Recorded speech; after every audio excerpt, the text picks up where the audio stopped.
exec, el Vele, el Vele, el fenómeno que todos quieren ser, el chamaquito que no pueden entender. How we doing, guys? Welcome to episode 127 of the Exec Talk podcast. I'm your host, Elvalez. How we doing?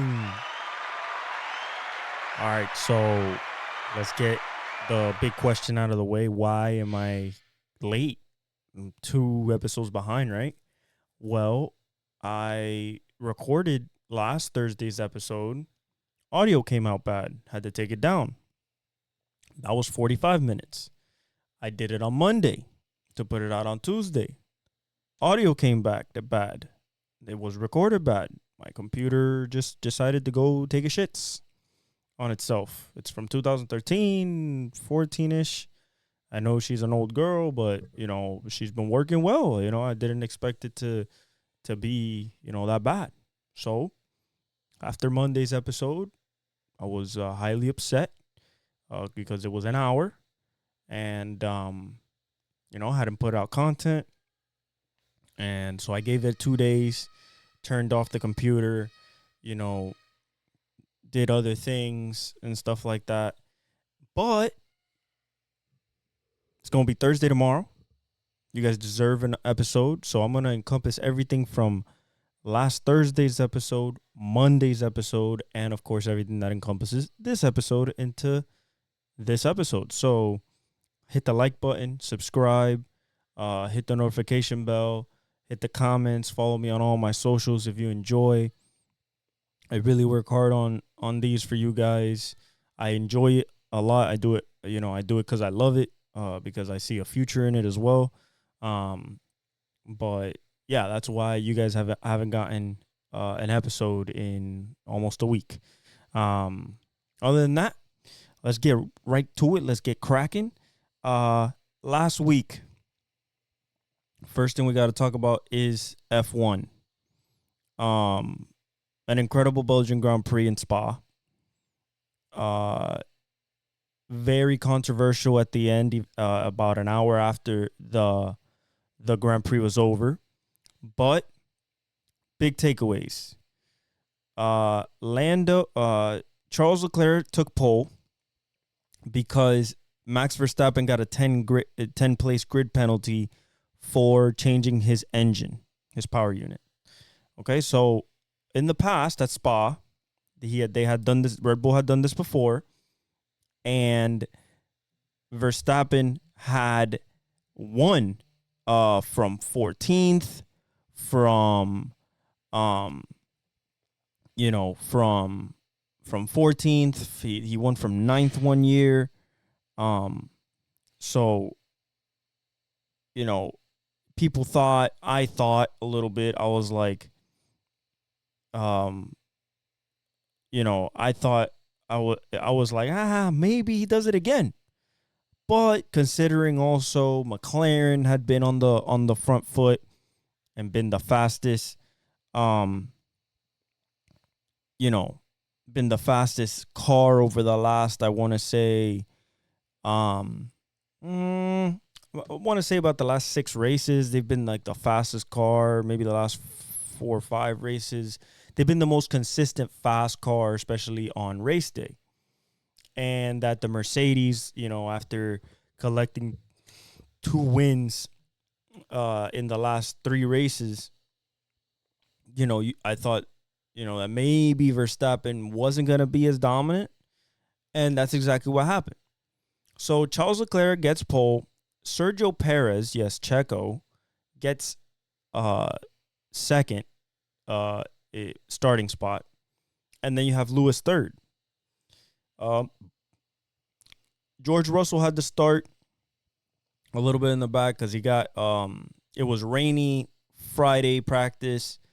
It was rainy on qualifying on Saturday, and then on Sunday, Spa being Spa, decided to be sunny all day, no rain. And so it threw a wrench into plans because people said, teams thought that maybe it was going to be a wet race and what are we going to run? They qualified on intermediates.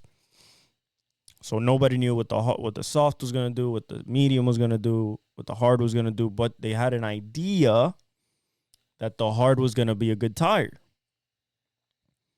So race starts. Checo start not Checo, but Lando in the fourth spot loses 2 places. He goes back to 6th in the first corner. Lewis jumps into the second spot, then chases down Charles Leclerc, and is winning the race. It's supposed to be a 2-stop race. They start all on mediums except Carlos Sainz. He started on hards, thinking that maybe a 1-stop was possible, which we will see that most definitely was. So Lewis winning. George Russell, during pit stops, he pits at lap 10, takes the mediums off, and then puts hards on. And he around lap 35-ish, actually no, because it was a 44-lap race. So around lap 26-ish, 25-ish, they ask him, hey, are you thinking of coming to pit? Or are you going to box? And he said on the radio, he said, I think about going long. Mercedes, since they already had Lewis in the front, and they ran the simulations and said, even if he doesn't stop, or if he does stop, George Russell has a chance to get 5th either way. They said, okay, George, stay out. George stayed out. Lewis comes in. He gets a pair of hards. After that, Lewis comes in for his first pit stop, puts on a set of hards. And then, he goes back out like in 6th place, 4th place. And he works his way through the field, gets to 2nd. Is around 10 seconds behind George Russell. And George just dominates the rest of the race. And Lewis is catching him and gets to about 5-6 laps left, especially the last 4 laps. He's right there, 2/10, 3/10. But for some reason, and George Russell did a really, really good job at this, they called him the tire whisperer. George saved saved the hard tire. The hard tire was the best tire for the race. And from lap 10 to lap 44, so 34 laps stint, he kept the tires on. They looked good. Coming out of the last corner, Lewis was always super close. Super close. 2/10, 3/10. We're talking about less than a car length. But unfortunately, coming out of that last corner, George just found a way to get just a little bit more traction than Lewis. And since Lewis is behind him, the turbulent air upsets Lewis's car coming out of that corner. It buys George like 2-3 tenths down the straightaway. Once Lewis takes the first corner, which is a DRS detection point, he gets close going into our Arnage. Or Rouge. Going into Eau Rouge, which is that giant, basically mountain corner, the mountain before you get to the second DRS zone, and he's around like 4 tenths.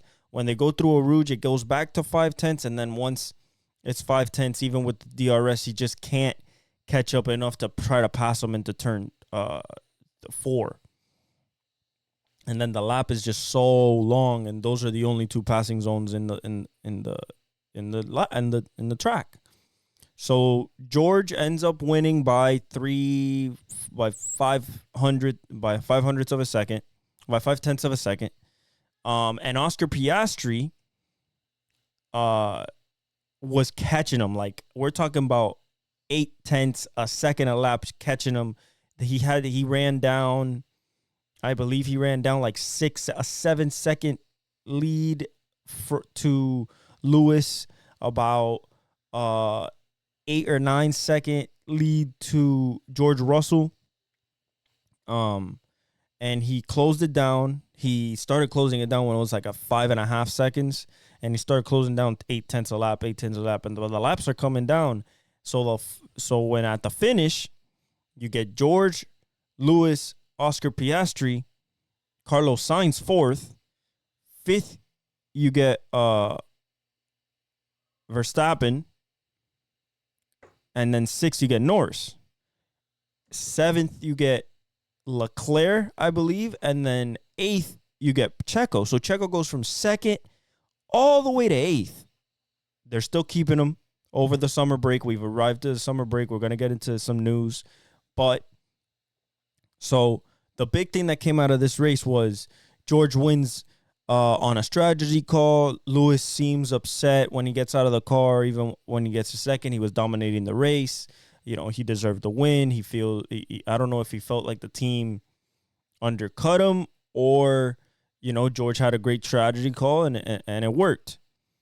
So about an hour and a half later, when cars go through technicals after the race, it comes out that George Russell's car, was 1.5 kilograms under the legal limit by the regulations. Automatically, he's disqualified from the race.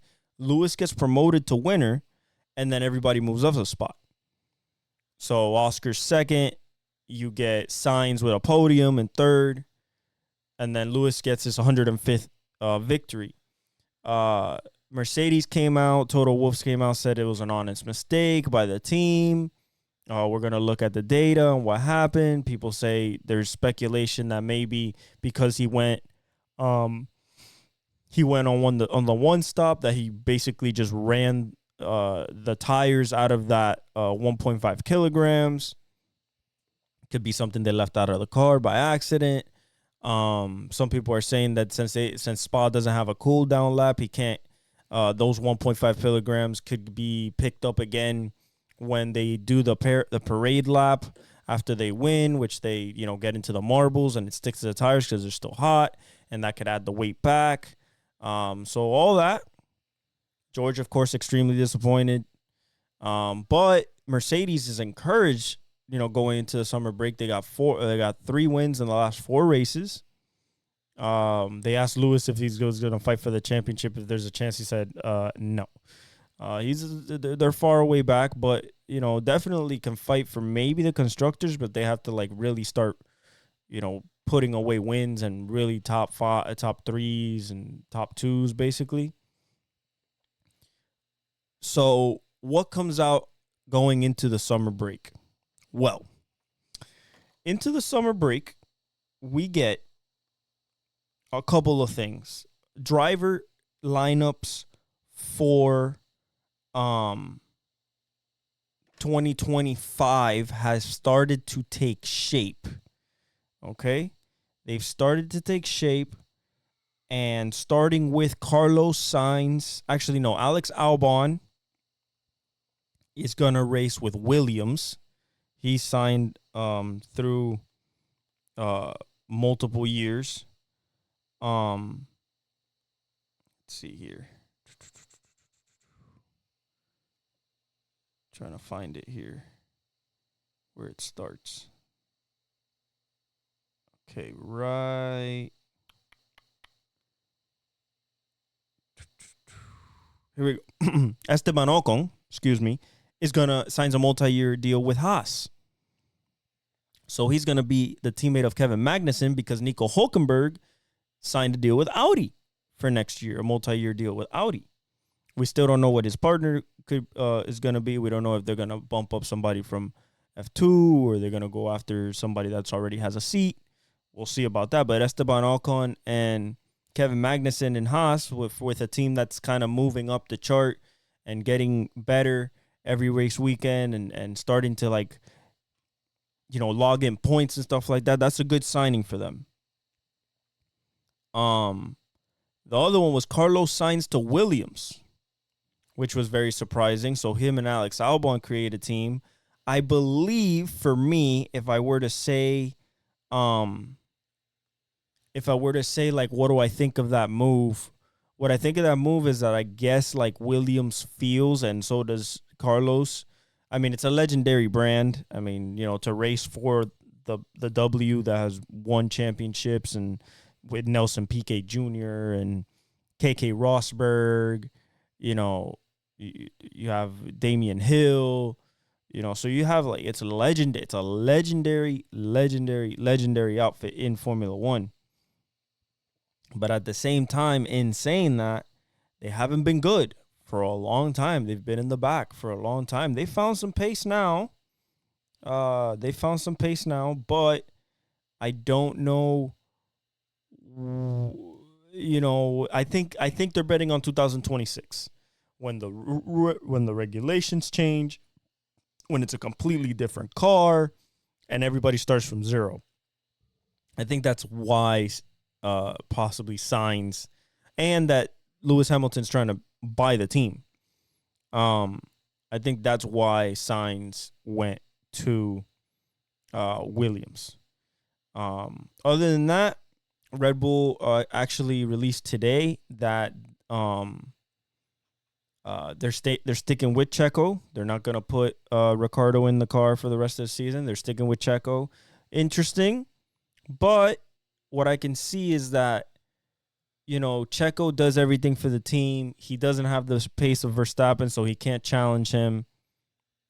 It's a very,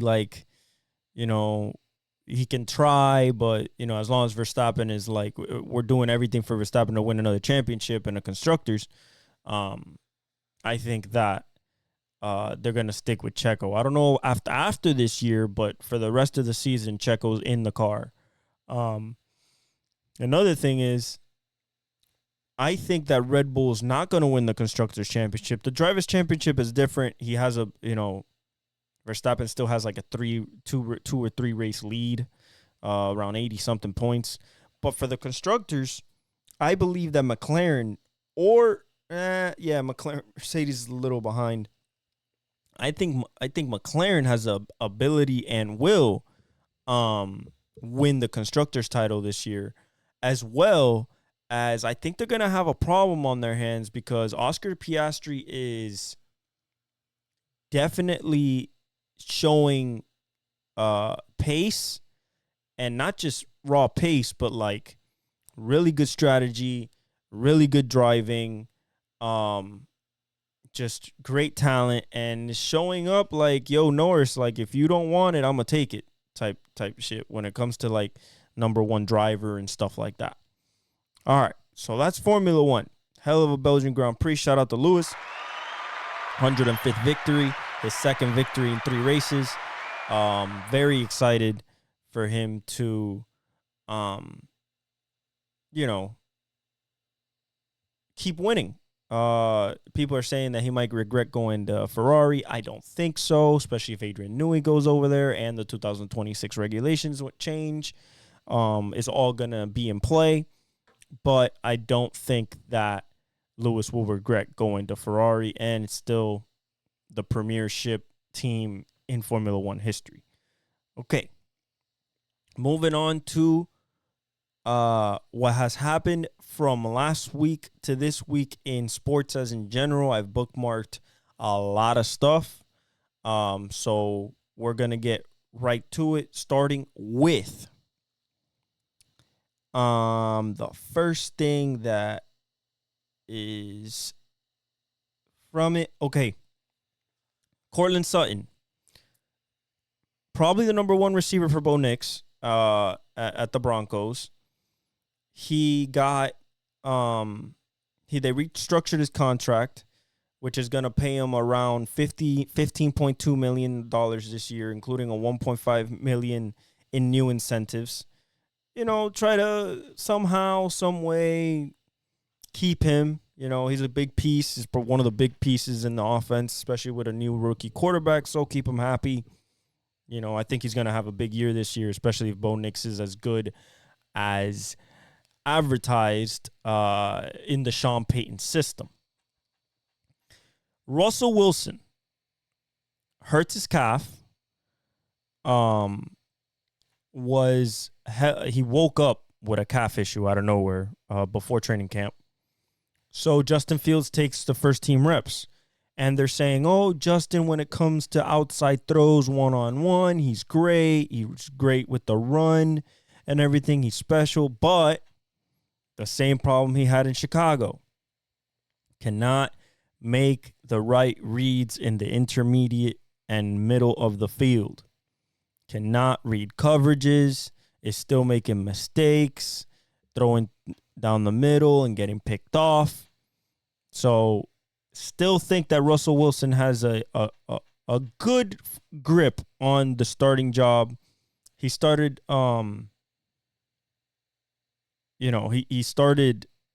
Russell started taking first team reps, I believe, today. Not many. Justin is still taking most of them, but I think that that'll change. They're going with the safe pick. I don't think that they'll go Justin Fields out of nowhere, willy-nilly. Aaron Rodgers to Garrett Wilson at their training camp is looking good. That is the one team I'm scared of in the AFC East. I know what Rodgers is going to give me if he's healthy. I don't have to worry about it. I know it's going to be 30-plus touchdowns, less than 10 picks. Might have another MVP season. He's that good. What I'm really worried about is that he has possibly a top 3 running back in Breece Hall, two-way, because he catches the ball and runs the ball.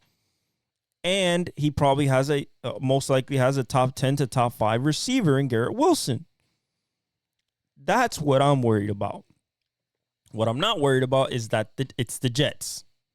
Still Robert Saleh, Nathaniel Hackett. Can he make the magic again like they did at the Packers with the gold zone? We shall see. But it looks good with Aaron Rodgers. Kirk Cousins got cleared to play from the Achilles, so he's going to be taking modified reps until he's fully ramped up at Atlanta minicamp. Another Jets thing. Being the Jets, right? There's going to be some offseason problems. Hassan Reddick hasn't shown up. They put him on the reserve did not report list for training camp.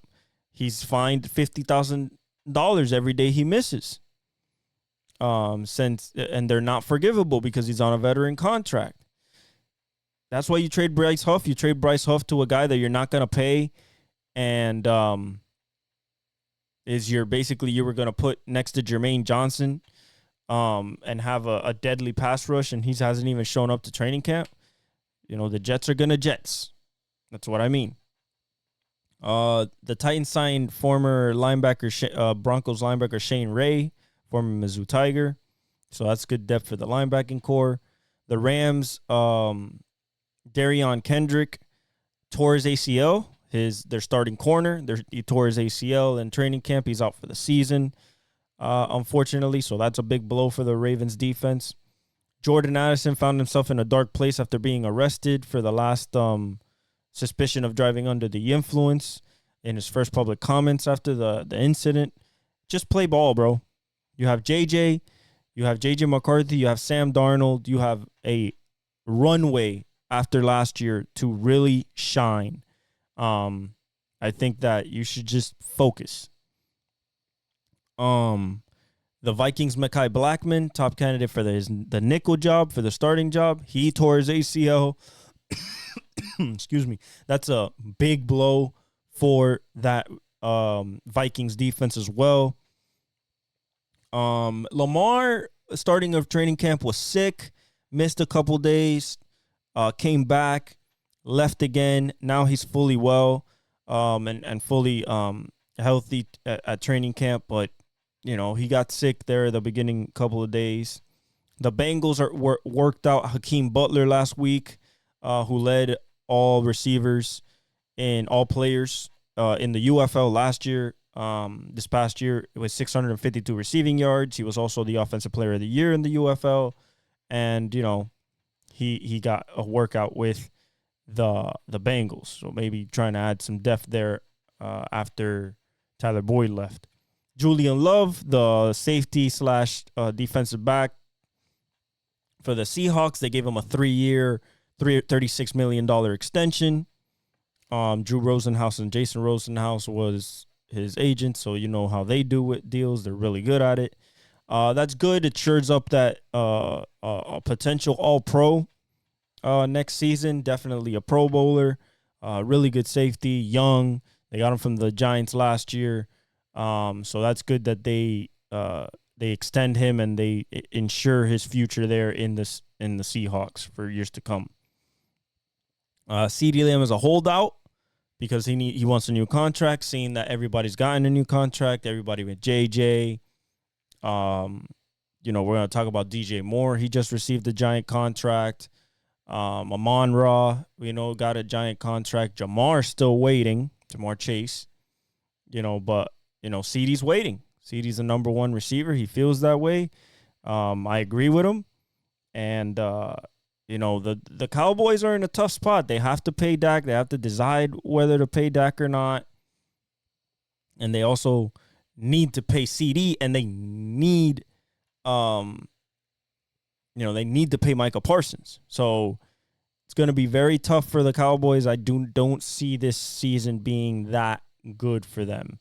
The Raiders get a tough blow with the retirement of Michael Gallup. They just signed him this past offseason. He's going to retire, I guess, because of the head injury, the ACL. He just, at 28 years old, he's hanging him up.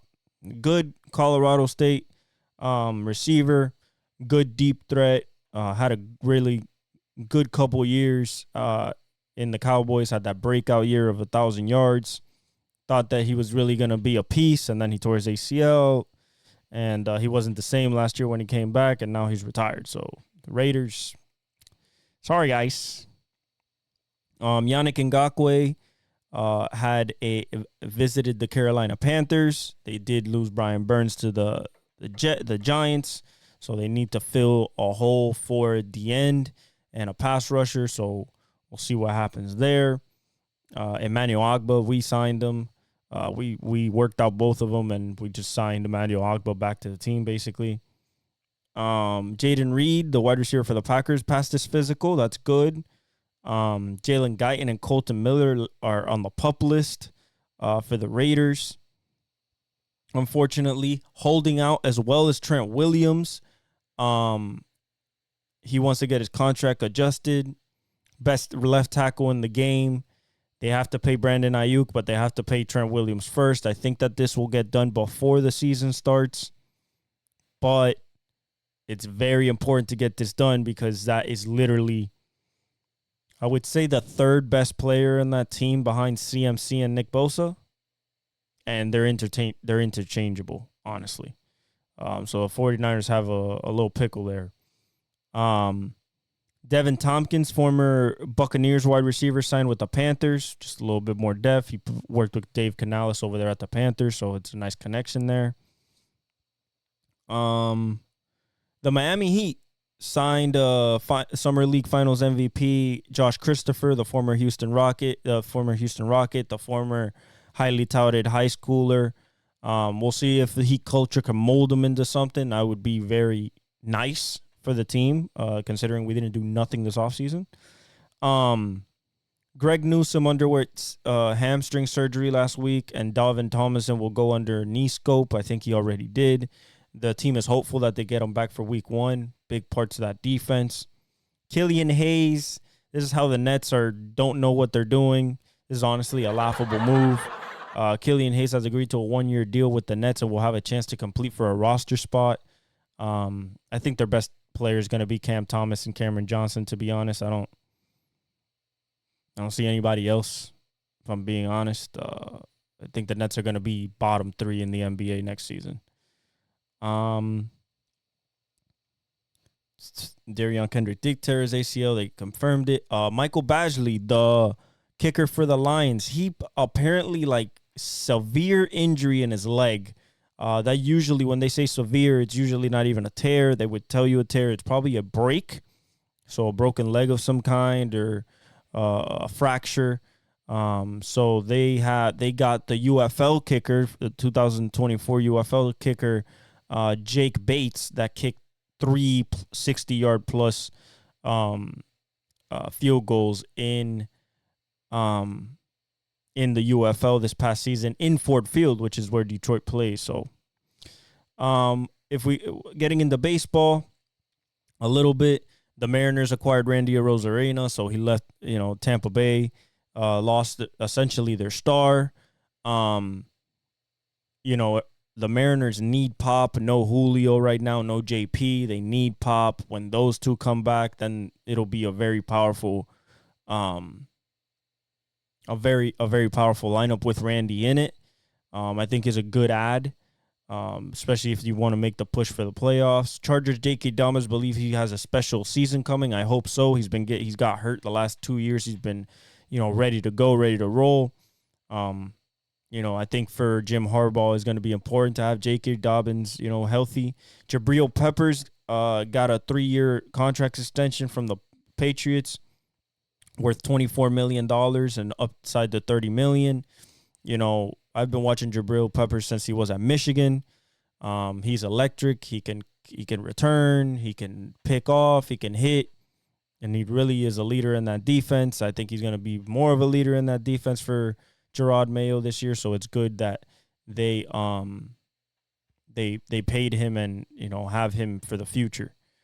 The Patriots re-signing this offseason has been Jabril Peppers, Christian Barmore, but he has blood clots, so he's out indefinitely. That's another tough blow for the Patriots, even though they were already looking at a steep road this year.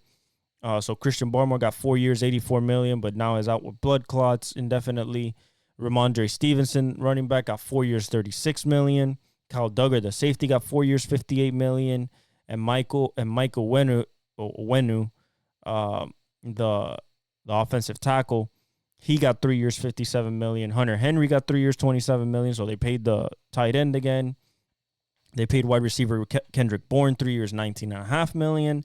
Jelani Tavai, the great linebacker, young linebacker, 3 years, $16 million. And then Anthony Jennings, the other linebacker, 3 years, $12 million. So they just re-signed a bunch of their pieces. Russell Westbrook signed a 2-year, $6.8 million deal with the Nuggets, basically to replace Bruce Brown that they lost, that they didn't have last year. A guy for the second unit that can control the second unit, can score if he wants to inside, but a facilitator to facilitate all the shooters that they have coming off the bench, and Strother and Tyson and, all those guys. Tua finally got his contract. Remember we said it would be around, not the highest, but definitely a deal that is worth a number one quarterback. 4 years, $212.4 million in the extension. And at long last, we got that out of the way. Now we need to take care of Tyreek and find a left tackle because Teron Armstead is not getting any younger. The highest paid QBs in the NFL on a per year basis is Joe Burrow at $55 million. Trevor Lawrence at $55 million, who just got paid. Tua is at $53.1. Jared Goff is at 53. Justin Herbert's at 52.5. Lamar Jackson's at 52. And Jalen Hurts at 51. That means C.J. Stroud might get close to 60 when his time comes, which is probably after next year, so 2026, after his year 3 season. The Baltimore Orioles acquired Zach Eflin. The trade deadline was yesterday, so we're going to go through a bunch of moves that happened. But we're still like 5 days in my bookmark. We're still like 5 days away from that. But an early trade that happened were Zach Eflin getting sent to the Orioles from the Rays for three minor leaguers in return for one of the top starters available in this market was Zach Eflin. It's good. They don't have John Means. They're missing, I believe, Irving. I forgot who they lost as well. They lost 2 starters. Gibson, I believe, is who they lost. They don't have them too. They needed to add another arm because they were throwing out their Cade Povich, and that wasn't working out very well. So good for them with Zach Eflin. Then the Blue Jays acquired the Mariners acquired Yimi Garcia from the Blue Jays, a right-handed starting pitcher. To add to that Seattle rotation to help, the big four and have some depth. Maybe put him in a bullpen role. But that's, and then the Blue Jays getting rid. They were sellers because they're not going anywhere fast. And then after Tua got signed, here comes Jordan Love. He only played 8 great games last year, but he took them to the playoffs. So they gave him a 4-year, $220 million contract extension, and then made him basically the highest paid quarterback in NFL history. Despite only starting 1 full season. I think the Packers know what they're doing. They knew what they were doing with Brett Favre. They knew what they were doing with Aaron Rodgers. I think they know that this is their guy. They have a young team. He's young. He's shown every ability you want, from touch passes, long passes, intermediate, location, big passes in fourth quarter, and, acrobatic passes off balance. So, 4 years, $220 million. We'll see what happens this year. I still think the Lions are going to be the best team in this division, but the Packers have a legit shot to not shock everybody, but definitely take that spot away from the Lions. A giant, and I mean giant because of what he's done so far. The Yankees got Jazz Chisholm. They needed another bat. Soto and Judge, without Giancarlo, even though Giancarlo just came back, was not doing enough. They weren't stealing bases. They weren't even attempting it. They were bottom 3 in attempts and in stolen bases. They get Jazz Chisholm. They're not going to play him in the outfield. They don't know where they're going to play him. They played him center field first game. He got 2 steals. And then in the last 2 games, in the last 24 hours, he has 4 home runs. I said when this trade went down, and I'll say it again, but that episode got, the audio is all screwed up. But I'll say it right now. Because of Judge, because of Soto, because there's so much other people to worry about in that lineup for the Yankees, it doesn't matter where Jazz hits, whether he's going to be leadoff, which I believe he will eventually be their leadoff hitter. He will get pitches to hit. He is a good hitter, good power. He has 5-tool upside, like a Bobby Witt, like a Gunnar Henderson. He played third base the last 2 games. He's looked very good at third base. Cannon for an arm, fast, all the 5 tools athletically that you want. Bat to ball skills, exit velocity, power. He has everything you want. And because Judge and Soto and Giancarlo are in that lineup, it's gonna put pressure off of Jazz because pitchers are not gonna focus on him. They're going to make mistakes, and Jazz is going to take advantage. He's already done it. 4 home runs in 3 games. 4 home runs. And all 4 home runs came in 2 games. He went back-to-back 2 home run games. I believe only Yankee to ever do that in the first 3 games of his debut with the team. Everybody loves him in the dugout. Judge said he's special. I've been saying he's special. The Marlins just didn't know what they were doing. Pitchers were literally coming after him because he was the only guy that could actually hit and be special in the Marlins. So very, very good move for the Yankees, and it's turned them around. They've won the last 3 games, I believe. The Cubs got Isaac Paredes for Morel, and Morel has already hit 2 bombs with the Rays. Morel to me is a superstar. I think that is Randy's replacement. To remove a superstar, got to bring another superstar type of caliber talent. Isaac Paredes is going to work for the Cubs as a power threat. Hasn't worked out so far in the first 3 games. Morel has worked out pretty well for the Rays so far, and I think he's only going to get better. So the Cubs, sellers, they should have sold Cody Bellinger. I don't know why they didn't, but, I guess because he's coming off an injury, didn't have a market. But that's a good trade for the Rays to try to get back some of what they lost with losing Randy. Matthew Stafford got an additional $5 million on his deal. They restructured it. They adjusted it. He's going to be fine. I think he's going to have a special season this year if he's healthy, especially. So that's good for Matthew. Christian Barmore's out with blood clots, like we said. Sam Williams, the young DN for the Cowboys, he tore his ACL. He's done. Another big blow for that D-line rotation. More pressure on Micah, basically. More focus on Micah. Samson Ebukam tore his Achilles for the Colts. So he's out the 2024 season. He former Super Bowl champion with the Rams, D-end, productive. So that sucks for them, and, that hurts them. 49ers is out of training camp. Drake Jackson, the D-end, he tries to recover from a knee injury. And their rookie running back out of Louisville, Isaac Guerrero, is expected to be signed on multiple weeks with a hamstring injury. So more tough news for the 49ers. Danico Autry, the defensive end for the Texans, he's on a 6-game suspension because of basically PEDs. So he's being dumb. That's a big blow, but they got Will Anderson, they got Danielle Hunter, so they can battle through that. Danico was for the rotation. It's going to hurt him the first 6 weeks, but I don't think it'll hurt him that much because they have two monsters up front. Jesse Winker went from the Nationals to his hometown Mets. I think it's a good move for the Mets. He can hit for power. He's a good hitter.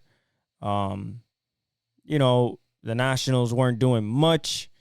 Jesse was not lined up with their timeline because they're so young, with Elaine Thomas, with possibly a Dylan Cruz coming up eventually, hopefully soon, with C.J. Abrams and Wood. So Jesse Winker to the Mets is pretty good. Michael Kopech went to the Dodgers. They need a closer. I think that he's gonna turn into their closer. Put Phillips in a setup role, most likely. So he goes from losing White Sox to the top of the board with the Dodgers for the Dodgers making a World Series playoff push, basically. Nestor Cortez did not get traded. I wish he would have, though, because Tarek Skubal and Garrett Crochet did not get traded. Unfortunately, they didn't get traded. In Olympic basketball news, USA beat Serbia, kicked their ass, especially in the second half. Without Jokic on the floor, Serbia went 3 for 29. They were minus 27 without him on the floor. They were 81-81 with him on the floor. LeBron and KD had a great game. KD especially, he went 8 for 8 out the gate, 5 for 5 from 3 in the first half, 21 points, including a buzzer beater. Just showed that he's uncoverable. That's why he's the best USA Olympic player of all time. And then LeBron, doing LeBron things, scored 21, almost triple-double. They're calling him La Captain America now. I don't know about that. They gave him that nickname now. But Captain America is what they're calling him. But we whooped Serbia. We whooped South Sudan today by 20 as well. Curry had a bad game. Bam Adebayo had a great game, hit 2 threes, was a menace in the paint. Anthony Davis had a good stint, had a good minutes with blocks and scoring. LeBron had a good game. Other than that, Derek White had a good game. Jason Tatum started, so because against Serbia, Tyrese Halliburton and Jason Tatum didn't play. People were like, "Oh, why can't you play him?" Kerr said, "Hey, it's a 40-minute game." To find, to find how to play 12 guys, it's impossible. We can only play 10 realistically. He'll play in other games. He started this game. He sat Joel Embiid. Joel Embiid didn't play this game against South Sudan. I think he'll play in our next game against Puerto Rico, my island that, Alvarado got hurt. So I think, unfortunately, we're done. But, USA basketball should dominate. I'm expecting more from Curry. He didn't score a point today. He went 0 for 6 from 3. Expecting a little bit more from Ant, although he's playing great defense. But right now, KD and LeBron are the kind of the ones, running the show, if you will. All right, so the Reds acquired Ty France from the Mariners. Good power threat. Just to add to that lineup, add a little bit more juice to it, so that's good. The Mariners added Randy, so they could get rid of Ty France. Tarek Skubal and Garrett Crochet didn't get moved. A three-way deal happened between the St. Louis Cardinals, White Sox, and the Dodgers. They sent the White Sox sent Eric Fetty to the Cardinals, the good young pitcher. Then they sent Tommy Edman to the Dodgers. A guy that can hit and is young and relatively young. I think he's 27, 28, close to maybe 31-ish. But he's good. Coming off an injury, I believe. But an infielder, second baseman, a guy that can fill in. And the White Sox got prospects in return. Miguel Vargas got traded to the White Sox from the Dodgers, so they basically sent him to hell, basically. Unfortunately, he went from the Dodgers to the White Sox. I mean, that's tough. Alvin Kamara is looking for a contract, but he's not holding out. He's still at training camp. He's practicing. So, he wants a contract, but, he's not willing to hold out from practice, which is good. I think that they'll get it done eventually. I don't know when, but I think they'll get it done eventually for one of the best running backs in the league. Justin Turner went to the Mariners, is already having an impact from the Blue Jays. He's 37 years old, but he's still a good bat with good power and a good veteran presence. World Series champion with the Dodgers. And also, I believe the Red Sox. I know the Dodgers for sure. I might be wrong about the Red Sox, but great. That's a great move by the Mariners. Mariners making a push for that playoff push. The Cowboys supposedly were closing in on a 4-year deal worth $136 million with CeeDee Lamb. That hasn't come through the wire yet. It was supposedly floated out there, but it hasn't fully happened yet. The Astros traded their second, 5th, and 19th round prospect for Yusei Kikuchi, probably because Urquidy's not coming back, or McCullers, or possibly Vasquez. JV hasn't been up to snuff this year, so they need starting pitching. Yeah, he's 4.9. Has a 4.9 record, 4.75 ERA, 115 innings pitched, 130 strikeouts, which is pretty good, a whip of 134.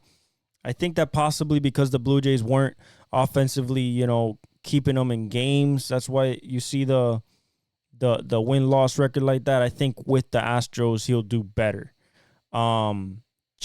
Nick Chubb is cleared has been cleared from the knee. It's not expected to be ready for the start of the regular season, though. They're working on his change of direction and his full speed sprinting. They're being very cautious with him, and no pressure on him. I mean, he tore his PCL again after doing it in college, so I understand this. I think Nick Chubb will have a good season, though. The Yankees tried to go after Jack Flaherty. They failed. The Dodgers got Jack Flaherty. And that's a good move for the Dodgers, especially considering that Yamamoto is probably not going to come back this year. They still have Walker Buehler up and down. They don't know. Bobby Miller up and down. They don't know. So, good move for them to get Jack Flaherty. For the Yusei Kikuchi trade, what they sent over there was their starting pitcher, Jake Bloss, the rookie. This is the Astros sending to the Blue Jays. Joey Loperfido, a rookie, first baseman, outfielder, good hitting skill and stuff. He can grow into that. He can be something. And then infielder Will Wagner, the son of former Houston Ray Billy Wagner. The Giants signed Greg Van Roten, the guard. He started all 17 games for the Raiders last year, playing over 1,000 snaps. They got him basically because, the O-line coach for the Giants is his old Vegas O-line coach, so that's pretty good for their line. The Bills signed veteran safety Kareem Jackson to a 1-year deal. Former Texans and Broncos starter lands, in Buffalo at age 36. Losing Jordan Poyer, you have to somehow, some way, add a piece there that you can be confident in, a veteran. So that's good for them. The Panthers placed Rashad Penny on the reserve retired list. Rashad Penny, at 28 years old, retired as well, just like Michael Gallup. Was a good running back, but could never get past the injuries, the below the leg injuries, and so he's done. Another blow for the Panthers. Roman Wilson got hurt for the Steelers, the rookie. He was doing really good. He got hurt, nothing serious, but he's gonna be out a couple of days as well. Garrett Crochet and Luis Robert, which I thought were gonna get moved. Luis Robert especially, they're not getting moved. They're staying with the White Sox and eternally losing.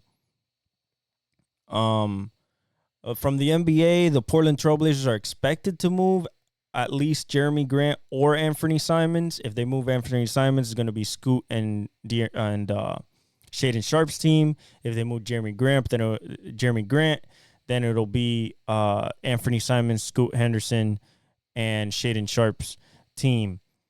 I would move Jeremy Grant, keep the young piece, build around that. But, with a young score like that, maybe the market's high and a guy and a team maybe like you could see the Warriors or even the Lakers that supposedly wanted Jeremy Grant. So Anthony Simons is a guy that maybe the Nets go after, somebody that needs like legitimate scoring, Pelicans, stuff like that. Would be or the Heat put him next to Tyler Hero, maybe. Ladd McConkey has been wide receiver 1 through camp. I was expecting that. The kid is incredible. So I expect him to be very, very high on the target list. All right, let's get John Kaminsky tore his MCL, the veteran DN for the Lions. He's out to be possibly back for the playoffs. That's a big blow for them. Twins and Blue Jays made a deal. Trevor Richards went to the Twins, the pitcher. The Twins are also making a push, so I understand getting another guy in the rotation. Maybe put him from the bullpen. Who knows? He's a starter, but we'll see. All-Star, Tanner Scott, the other good player we had in Marlins. The Padres got him. He's been a 1.18 ERA this year, 45 and 2/3 innings pitched. He's going to be great with the Padres. They're making a push as well for the NL wild card. So that's a big. I think he's going to become their closer, or probably setup man. But I think he'll become their closer, Suarez, to be their setup man. JT Shargoy from the Miami Marlins also traded to the Seattle Mariners. Another right-handed pitcher, out of the bullpen. Another guy to like really strengthen that Mariners bullpen, especially after losing Ryan Stanek. Paulie Punch-Out, Paul Blackburn is a Met now. Good rotation piece for the Mets. Could really shine there if they really like let him. So the Athletics finally get rid of one of those arms, and they got rid of another one in Urseg. We'll talk about that when I get there. The Texas Rangers got Andrew Chafin from the Detroit Tigers, another reliever. Rangers aren't doing nothing, so I guess the Detroit Tigers are just dumping right there, essentially, because the Rangers aren't really doing anything. Paul DeJong, big power threat from the White Sox, got moved to KC. Beautiful move. I love this move. Deserves a clap. They need power. It's just Bobby and Pasquantino there. They need another pop in that lineup, and Paul DeJong is a good start. They should have gotten Luis Robert or maybe Vladdy Guerrero, but, beggars can't be choosers.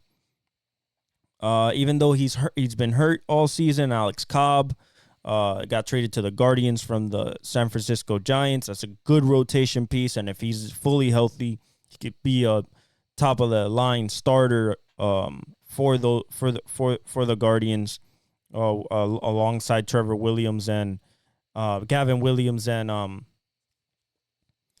Tanner Bybee. So that's a good move for the Guardians. Caleb Ferguson goes from the left-hander, goes from the Yankees to the Astros. They need bullpen.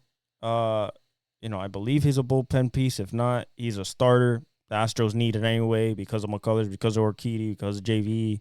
They just need rotation pieces. So that's a good move for them. Josh Bell gets traded from the Marlins to Arizona. Power, good. Maybe get easier pitches to hit because of that lineup is a little bit better. Is better than Miami. So good for Arizona. So what we got for Trevor Rogers from the Orioles is Connor Norby, a rookie, highly touted, number 5 prospect infielder for the Orioles, and Kyle Stowers, another prospect. But Connor Norby could be another Jazz type of dude, really could pop as a star. So we'll see what happens, and probably will sell him. We sent Trevor Rogers to, the Marlins sent left-hander Trevor Rogers to the Orioles. Lucas Sims from the Reds to Boston. A good young rotation piece there that they can just add to the rotation there. Brett Phillips, former Major League outfielder, is reportedly signed with the New York Yankees on a minor league deal as a pitcher. We'll see what happens there. Mark Leiter Jr. goes to the Yankees from the Cubs. Good bullpen piece. I think the kid has some really good stuff, could possibly move into the closer role. We'll see. But I think it's a good move for the Yankees. What the Marlins got for Tanner Scott from the Padres was Brian Hoeing. We got Brian Hoeing. We sent Brian Hoeing to the Padres as well, the right-hander. We got Robbie Snelling, a left-handed pitcher. Adam Mazur, which is a rookie that had been pitching for them relatively well. And then Graham Pauley and Jay Bashir. So I'm guessing, two prospects. Baltimore Orioles got Eloy Jimenez from the White Sox, another power threat. I think it's a good move. I think Eloy's going to do good at the White Sox, to be honest. I like that move for the Orioles. They have a lot of young talent. Jackson Holliday got called up today again. So hopefully he stays in the rotation now. Don't know what they're going to do with Gunnar Henderson, if they're going to put Jackson Holliday at shortstop or they're going to put him at third or second, but we'll see what happens there. I don't think you move Gunnar Henderson. Brazoban goes from the Marlins to the Mets. Another bullpen piece for the Mets, making a push. Isaiah Kiner-Falefa goes to the Pirates. Utility player, somebody that you can play, here and there.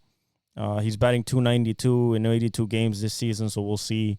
But, the Pirates need any type of hitting help, and now they got it. They get Brian De La Cruz, our last good hitter at the Marlins. Besides Xavier Edwards, that rookie, I think he's going to be good with Connor Norby. Is going to be a good combination.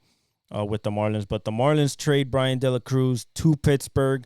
Absolutely needed with O'Neal Cruz, B-Ray, Connor Joe. You add another bat with power to add some danger to that lineup for pitchers. Really good move by the Pirates. Tanner Banks goes from the White Sox to the Phillies, the left-handed pitcher. Good move for the Phillies. A little bit more, more depth there. The Dodgers got Jack Flaherty, like I said, from Detroit. Really good move, especially since Walker Buehler and Yamamoto. You don't know what's happening. Yamamoto especially not playing. You don't know what happened with Bobby Miller. So probably take the spot of like Landon Knack. And, then you have Glass now. You go Glass now. If Walker Buehler's healthy, you go Walker Buehler, Clayton Kershaw, and then Jack Flaherty. That's pretty good for the postseason. Kevin Kiermaier goes to the Dodgers from the Blue Jays as well. Good bat, great outfielder. Good move by the Dodgers. Dylan Carson got the outfielder from the Cardinals, got traded to the Rays. Another bat for the Cardinals. And then the Cardinals got Sean Armstrong, the righty, in return. So then they said Garrett Crochet would not be traded. Then Mark Canha went from Detroit to San Francisco. Another bat for San Francisco. They need it if they want to score runs. They just got Ramos right now and, Tyler Fitzgerald, but, you need more. Martin Perez from the Pirates to the Padres. Good move for the Padres. Another starting piece. Was doing good this year with the Pirates. So good piece for the Padres. Then the Yankees acquired Padres relief pitcher Enyel De Los Santos. So good, for the bullpen. Dylan Floro, former Marlin, was with the Nationals. He's one of the best relievers in baseball. He got moved to Arizona, which they needed because Paul Sewell hasn't been that good this year. And then Montero's not that good, and you need that type of bullpen pitcher for you to be able to get deep into games and win games in the postseason. So I like that move. Orioles got from the Phillies Gregory Soto, good bullpen piece, hard thrower. So the Orioles are just building up that bullpen. I like it. And then DJ Moore, we talked about this, got a 4-year, $110 million contract extension, $82.6 million guaranteed. This puts so much pressure on CeeDee Lamb. This puts so much pressure on the Brandon Ayuk. This is probably the Brandon Ayuk deal, $27.5 million a year. This basically cements the fact that DJ Moore is in their long-term plans. I completely agree. He's a star, especially with Roma Dunze and Keenan Allen there, and now with Caleb Williams. So I'm not mad at this at all. I like it for DJ Moore. I'm proud of him. I'm proud for the Chicago of doing this. They paid Montez Sweat last year after they acquired him, paying this guy after a career year and more to come as a young dude, 24, 25 years old. Absolutely love it. Just puts more pressure on other teams to pay their stars. Jamar Chase, like I said, Brendan Ayuk.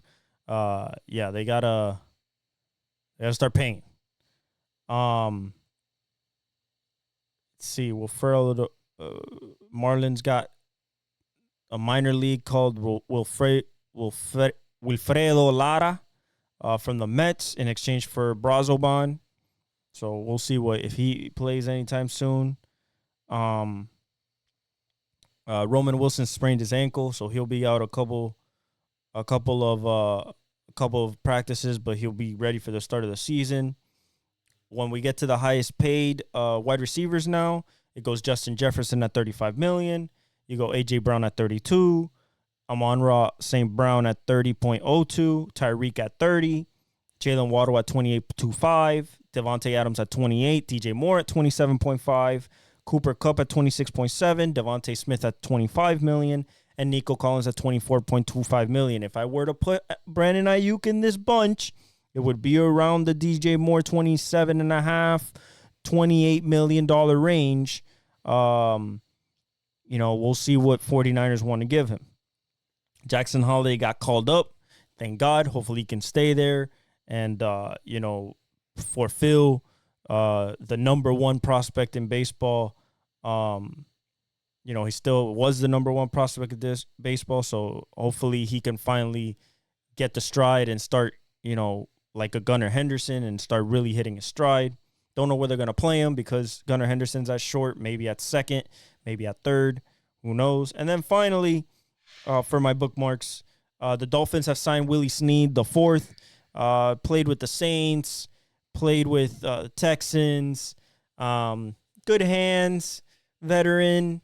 Nothing too crazy to write home about, but something good for us for Tua to have as a dump off or third option, fourth option. Not bad. Lastly, we're gonna get into baseball a little bit. I want to talk about tomorrow. It's Texans, Jaguars. Nobody's gonna play. It's the Hall of Fame game. But finally, football's here. That's what it means. And the college football is right around the corner as well. So excited for that. In MLB, if we go to the standings, Baltimore's a half game up on the Yankees. Now the Yankees have started to catch up. They were 1.5 games back in two days ago. Now they're a half game back, so that's going to be a battle to the end. Boston is 7 games back, so I think they're going to go for the wild card. Cleveland in the Central, they're 6 games up on Minnesota. I don't think Minnesota can make that difference. KC 6 games back as well, so they're going to fight it in the wild card as well. Seattle's a half game up on Houston. Houston was a half game up on Seattle, but they lost yesterday. Seattle won today, so they flip-flop, and I think they're flip-flopping for the rest of the season. Texans are starting to make a push. They're 4.5 games back, but I think that they'll be, unless they get really up there like 1.5 a game, half a game, I think that they'll be pushing for the wild card.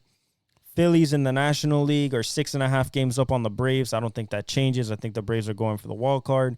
Milwaukee's 5 games up on St. Louis, 5.5 games up on the Pittsburgh. I think that doesn't change either. I think that the Pirates in St. Louis are going for the wild card.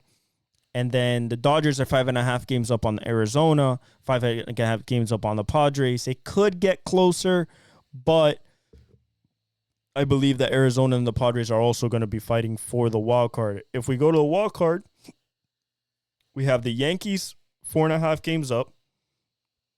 The Twins and KC are tied for those last 2 spots, and then Boston's 2 games back of KC right now. So KC has a little bit of a buffer.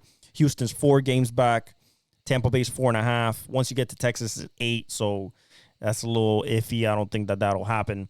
So it's between Minnesota, KC, who are in right now, Boston, Houston, Tampa. That's your wild card race in the AL. In the NL, it's a little bit crazier. Atlanta has a 1-game lead on the first spot of the wild card. Arizona and the Padres are tied on the last 2 spots.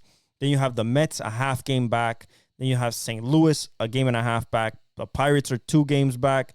And San Francisco is 5 games back, and so is Cincinnati. I think that's the cutoff right there because the Cubs are 7 games back. I don't think that they can get back up there. When we go to MVP, because we're getting closer, we're at the 110, almost 120 game mark. Bobby Witt, Gunnar Henderson for AL. Bobby Witt, Gunnar Henderson, of course, Aaron Judge, Juan Soto. Those are my picks right there for MVP for the AL. When you look at Bobby Witt, he leads the league in an average. He's at 349. He's absolutely tearing the cover off the baseball. Hit a grand slam two games ago. Leading the league in average at 349. Aaron Judge has 39 home runs. He's leading. Shohei has 32. For the NL, I think it's between Shohei and Bryce Harper. I don't think anybody else is really sneaking in there in the NL for the MVP as of right now. Marcell Ozuna's at 31.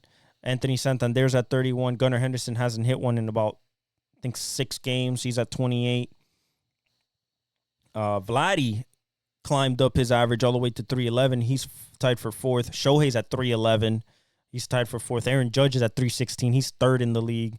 So Bobby Witt, Aaron Judge, Shohei Ohtani, I mean, they're top 4 in the league in all of baseball in average, which is insane because the best power hitter in baseball is Aaron Judge and Shohei Ohtani.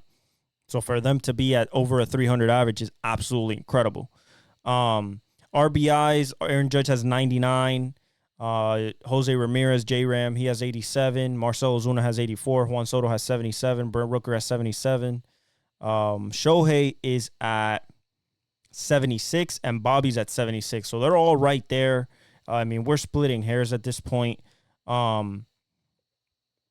You know, it's really incredible to see like that it's so close, but like at the end of the day, like it's between those guys and it's going to be so close at the end anyway. Judge is probably the candidate in the AL as of right now, even though I love Bobby, what he's doing. Gunnar Henderson, he has to pick it up again because Bobby, Judge, and Soto are kind of, you know, starting to move forward a little bit away from him. He has to start hitting bombs again and start, you know, producing at that level again after the All-Star break. So I think he'll get back to that. Brent Rooker didn't get moved. Oakland has a good team, young team. Lawrence Butler, Zach Geloff, Soderstrom, Brent Rooker makes it tick, Shane Langoliers. So maybe in the next few years, unless they sell everything, in the next few years, Oakland is going to be good from the plate. Bobby leads the league in hits with 151. I think he could get to 200 hits. If he gets to 200 hits and he's hitting like 340 or plus, it's going to be so tough to give that to Judge. That is such a crazy, crazy season, especially if he gets to 30 or 40 stolen bases. That's where he's missing right now. He's at like 20-something stolen bases right now. So, Bobby, you want to get to 30 at least because 200-hit season with a 340-plus batting average and over 120 RBIs would be absolutely crazy, and that's what you need to go against Aaron Judge right now. Luis Arias at 134. Jose Altuve is at 133. Could get to maybe to 200. I don't think so. But another Jose Altuve over 150 hit season. I mean, first ballot Hall of Famer, cemented. Crazy what he's doing. He's over 300 as well. Jaron Duran is at 132, just cementing his all-star status. And Vladdy's at 130, finally back to his normal output. Ellie De La Cruz at 55 stolen bases. Bryce Strang is second at 32. Ohtani has 28. Logan Thomas is at 28.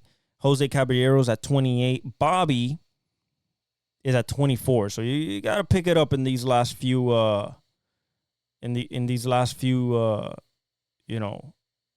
these last few 50 games, Bobby, because if you get to 40, that'd be crazy.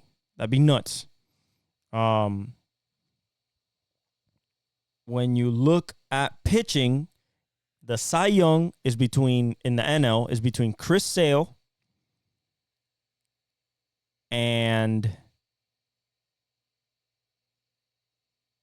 I would say Dylan Cease, Tyler Glasnow. That's what we're looking at in the NL. In the AL, you have, and Zach Wheeler. In the AL, you can have anybody from Seth Lugo, Tarek Skubal, Corbin Burns, Dylan Cease also for the NL Cy Young dark horse there. Logan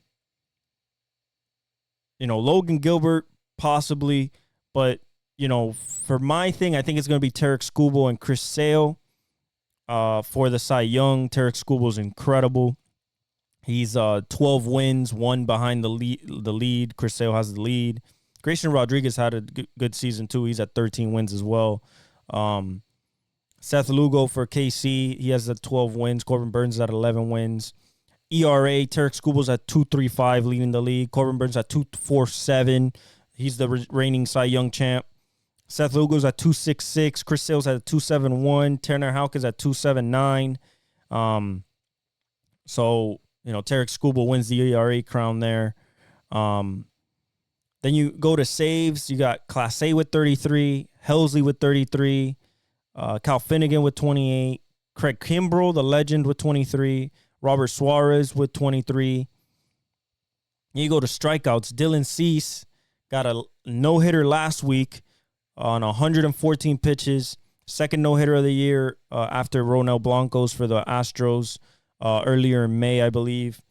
Dominating. He's at 168 Ks. Garrett Crochet, 160 K.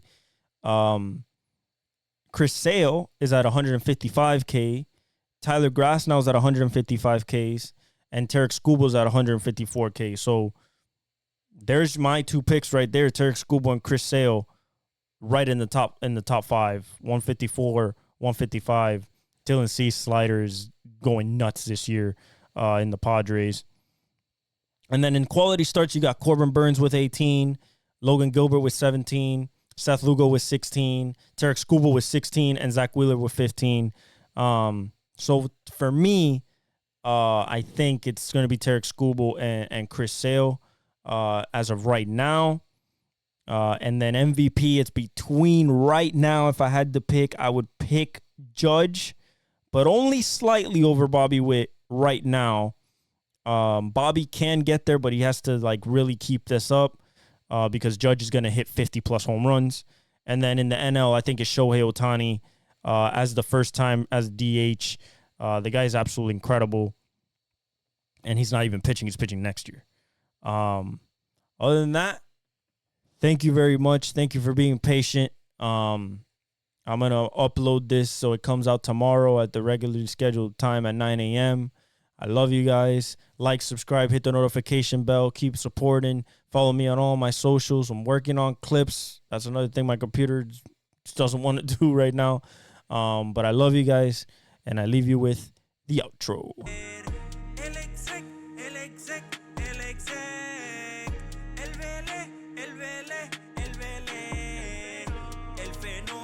Que todos quieren ser el chamaquito que no puede